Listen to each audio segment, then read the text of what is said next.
Welcome back. It's time now for Media Watch, our roundup of the best stories in the international news media. James Creedon has the day's update. Good evening. Good evening, Lana.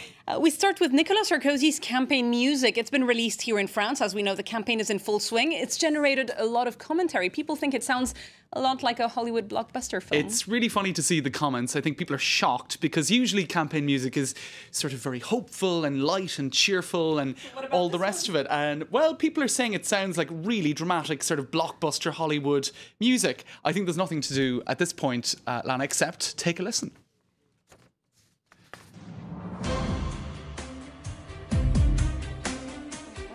Yeah, it is really dramatic. So what we can hear here is essentially this isn't live, right? This is an edit that we've put together, but it's sort of like almost like a horror movie, right? It's full of tension. It's almost a little stressful, actually. Now, we know that Sarkozy is trying to pose in some ways as the saviour of France in the crisis. That's a little bit his tactic in terms of how he's trying to present his campaign. He said last week that he wouldn't jump ship, so to speak, at such a critical time. Right, so it's almost like he's portraying himself as the captain of a ship in a massive storm, and we've got this big dramatic music. The music is fitting for that. It really is, but it's very unusual. I mean, I don't know of any other campaign in any other country which has used that sort of dramatic, pulsing tone. So we're talking about this ship theme. Some people are commenting that it sounds like something out of Jaws.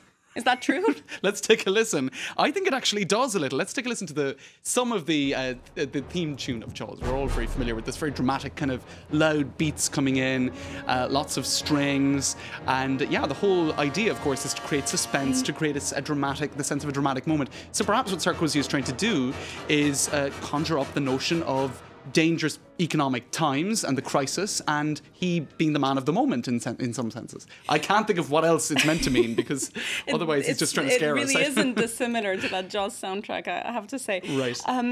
And this is in quite sharp contrast with François Hollande's slogan in his campaign, isn't it? That's right. I mean, it's a good moment to compare the two again, and that got a lot of comment a couple of weeks ago when it came out. Le changement c'est maintenant. Let's take a little listen. It's a very different tone of music. It's much more positive. It's much more upbeat, and it's much more a contemporary sort of sound, dance music essentially. And just a very repetitive message. Le changement c'est maintenant. Change is now. And so the dramatic music we heard earlier and this here for the Socialists, they are the respective choices of the two leading candidates for their campaign rallies. This is what we'll be hearing for the next 3 months. Exactly right. Marine Le Pen has also been doing her share of singing, actually. Yes, she has. Tell us more. This isn't her campaign tune, it must be said. It's not one you'd choose. But in any case, she was asked for her reaction to Sarkozy's first campaign rally yesterday in Marseille.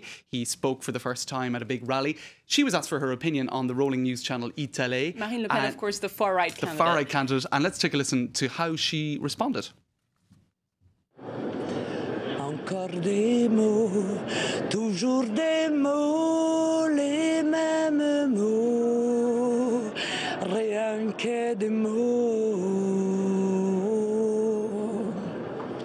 Votre numéro Dalida est assez au point. Dit-les, merci à vous. She responded in song. She responded in song. With a very famous song. A very famous song, Parole, Parole, Parole. It's all words. By iconic singer Dalida. Right. Who is trotted out by every politician to use as a kind of, what would you say, an example of how the other politician is just lying. Exactly talking. It's all talk. One last quick story on Twitter. Is the social media site bowing to political pressure? It's emerged. It's suppressed some spoof accounts of Nicolas Sarkozy. That's right. It's a big story today on this around the whole social media. I suppose news. Essentially, Twitter were asked by Nicolas Sarkozy's campaign to take down satirical accounts. One was called, for example, at Ma France Forte, My Strong France.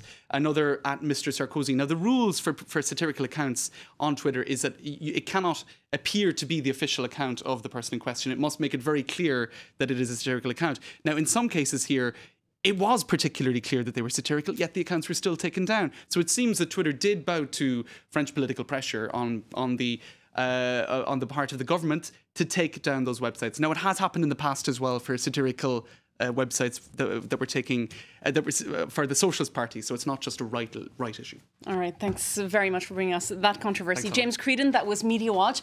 Up next, after a quick break, is a full news update and the day's sports headlines. Stay with us for that.